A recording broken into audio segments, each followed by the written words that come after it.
Hey, how's it going, everybody? It's Jazzy, the Video Store Sasquatch here. We have another Monday morning review. I went and saw The Substance, directed by Coralie Farge, starring Demi Moore as Elizabeth Sparkle, Margaret Qualley as Sue, and Dennis Quaid as Harvey.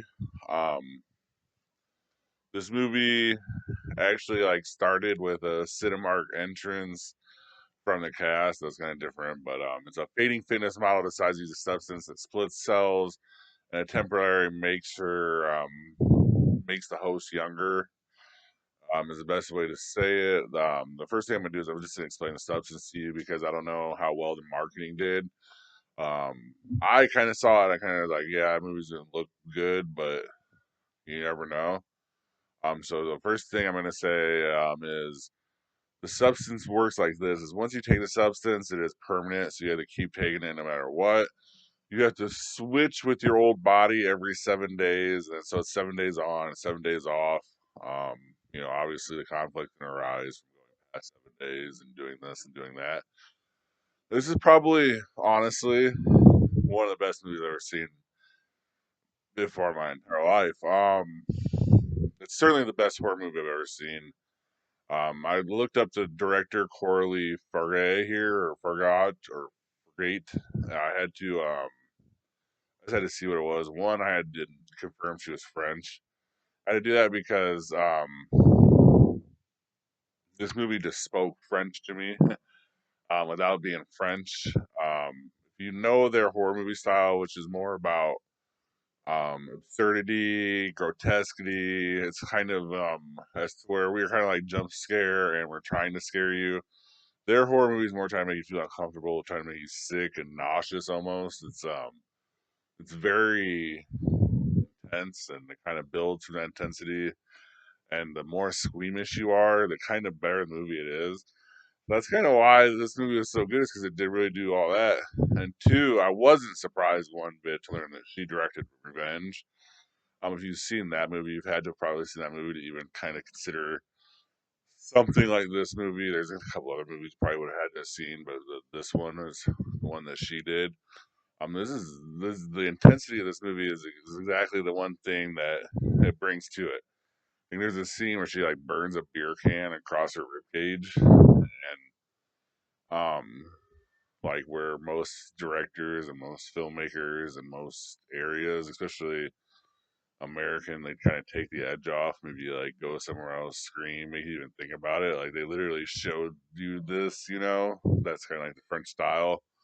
So that's exactly why when you watch this movie, you're like, yeah, that's it. The final thing about this movie is it won the Cannes Film Festival Movie of the Year. So this is the biggest movie. This is the biggest art house movie out there this year, really. So that's that what makes this good. People like me are gonna like this movie. I'm not like trying to say that regular, or I don't know how to like. People call me a movie snob, so that's what your kind of thing is. Like you're kind of a movie snob. Like you like art house movies. You kind of like contrary movies. You like this kind of stuff. This is the exact kind of movie you're kind of looking for. And that's just why this movie is good.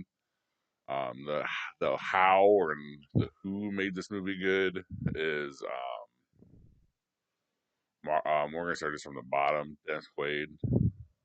There's three people here. You heard me list them. Dennis Quaid. He's my favorite character you ever watch in movies. His name's Harvey. I think we get the reference there. He's a TV executive. We get his personality right away. We get his motivations, and we don't like him. And that's a good quality to have in this character. And then last week I was talking about how James McAvoy probably the performance of the year with Speak No Evil. I have to like now say that James McAvoy had the male performance of the year because Margaret Qualley had the female performance of the year. This is the best female performance movie I've seen from anyone. And then I have to go, well, that's 1A. and now 1B is Demi Moore. Because in the same damn movie, we have these two amazing actresses. There's three people in this movie that carry this movie, and they're all very good. But the two main ones are Demi Moore and Margaret Qualley, and they don't even get to really interact with each other, or because they're the same type of person, if that makes sense. So this movie's a whole mind fuck. There's a whole grotesque thing to it. Like you're very uncomfortable at times in this movie, and you're supposed to be uncomfortable. That's why Demi Moore is so good at it, is because most of the times you're being uncomfortable because Demi Moore is being uncomfortable, and her spite and vindictiveness just to herself and to her character throughout this movie is just it's there. It's like this is easily Demi Moore's best movie performance ever, and that's a huge career right there. She's probably coming to the end of it. We don't really get movie performances like this movie, and we get two great ones just out of these two actresses. It's definitely a very good movie. I gave it a horror movie. I gave it an A. Overall, I gave it. If I'm being honest, I'd probably give it a C plus just overall, but B. And you'd think that this movie, with how much I'm saying, is it made the top 10 movie list of the year. I really can't put this movie on top 10 list of movies because everything that makes this movie good kind of goes against what the top 10 list is about. Um, the, this movie you watch, it's supposed to be like examined, like it's a film. Like this is a piece of art. It's an artwork piece of movie. Like it's a great horror movie. It's a great story. It's a great concept. It's great pacing, even for a 2 hour 20 minutes. It has all these greatness to it. But the point of the whole French, like I said, is to make you uncomfortable, to make you grotesque. How can you sit there and put a movie in a top 10 list for the whole time you're kind of like uncomfortable? You're kind of like this, and you're taking away the main part of your audience because let's face it, Joe Smo that wants to go see an action movie, he's not going to want to go and see this art house movie. This is an art house movie. Like when you think of art house movies, this is what this is. You get the over dramatic cut scenes, the fire. We all everything that you would equate into our house movie in this movie. So this isn't for your everyday movie goer. But when the people that know and the people that are gonna know about this movie, they're all gonna say the same thing. I mean, this movie's gonna be nominated probably for a movie of the year for Oscars. I don't see. I mean, even looking forward and seeing what is out there coming out around that time, I don't see a movie that could have this kind of following because it already won Cannes, so it already won a major art house part. I'm sure it won other festivals. This the Cannes is the one that it wants you to let you know that it won.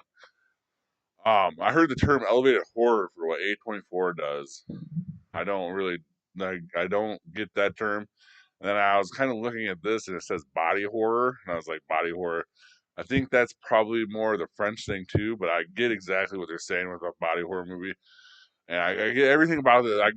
You just it's you can sit here and explain the bloods, the colors, the reds, the long drawn out scenes. They're not scenes, but the long drawn out hallways, and you can see all and you can explain all this and explain to you like you can break it down and be like this is why this is this, and you can make a very great paper or whatever for any class you're going to see about this movie because this movie is a piece of art. This is a great movie.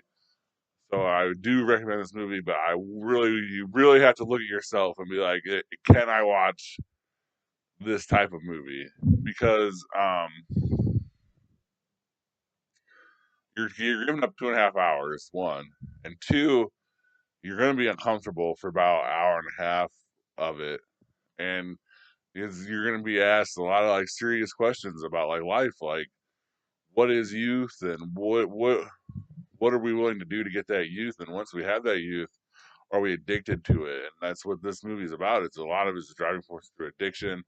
It's a lot of, like there's just a lot of context and everything behind this movie. So you should really think about this when you're trying to make this movie choice. This is our house movie. Like you're not gonna go into this movie expecting a popcorn puncher and then a happy story. It's happy ending. I'm just letting you know. If you've seen the movie, comment below what you thought about it. Please have a good rest of your day or night.